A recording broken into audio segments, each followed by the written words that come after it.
Parang ito yung nakita ko gamit mo nung nag-ride kayo. Ikaw ba si James TV? Oo, pero ito pre, bagong bili ko to. Kasi syempre, ba to? hindi na tayo pabata. Kailangan medyo stylish na tayo ng kaunti. Oo. So, nahilig na ako sa polo. Ang ganda nga, oh. Diba? Tapos meron ka pang tattoo, Pare, diba? waffle native yan. Full knitted na rin Tapos siya. dito, tamo, simple lang pero stylish. Ano bang height mo? 5'6 ako na 95 kilos. 5'6 na 95 kilos. 2XL to, 2XL. Pero magkano yung price? 200. 200 plus yung... 200 plus lang to. Alam mo yung malupit doon? Oh. Hindi 2XL ang biggest nito. Ano? 6XL. 6XL. So pwede sa mga mas Oh, pre. bigger Kung size.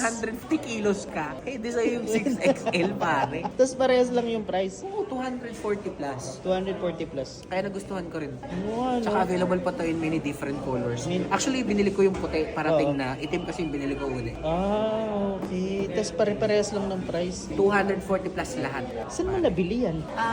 Sa TikTok shop lang, yung store ng Top and Bot, Oo. parang kinikater kasi nila yung regular size hanggang plus size. Doon ako bumili. Ang ganda, tsaka ganda ng tela niya. Ganda nga, no? Fresco siya, para siyang breathable na yan, no? Diba? 200 plus lang yan. Hindi ako makapaniwala, boy. Murang-mura, magandang quality. Actually, ikaw pwede may medium to pare. May medium na. From medium hanggang 6XL. Ganun siya kalaki. Tapos parehas lang ng Oo, price. 240 lang lahat yun. Sige, bibili ako dyan, boy.